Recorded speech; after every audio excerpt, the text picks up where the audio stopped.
Bonjour cher élève, bienvenue dans ton cours. Aujourd'hui, je vais te parler des effets thermiques d'une réaction chimique.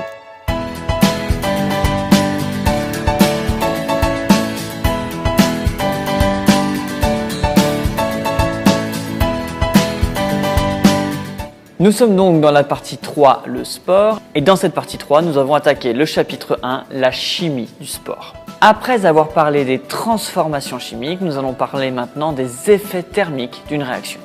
Il faut bien comprendre que lors d'une transformation chimique, il peut y avoir des échanges d'énergie et notamment d'une énergie appelée chaleur.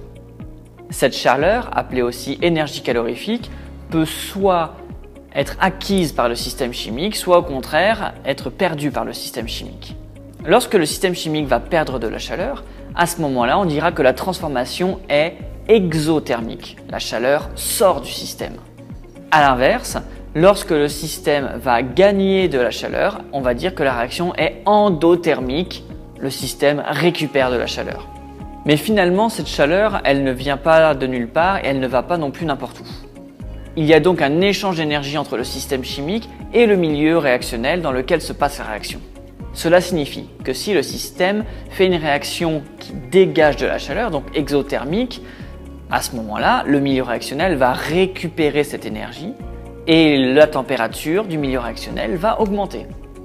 A l'inverse, si le système fait une réaction endothermique et donc gagne de l'énergie, c'est le milieu réactionnel qui va donner cette chaleur au système et à ce moment-là, le milieu réactionnel va perdre de la chaleur et sa température va baisser. Ce que l'on peut conclure, c'est que lors d'une transformation exothermique, il y a perte d'énergie par le système et augmentation de la température du milieu réactionnel. A l'inverse, lors d'une transformation endothermique, il y a gain d'énergie par le système et abaissement de la température du milieu réactionnel. Et voilà, c'est la fin de cette très courte vidéo qui j'espère aura bien fait comprendre la différence entre exothermique et endothermique et puis à très bientôt pour la suite.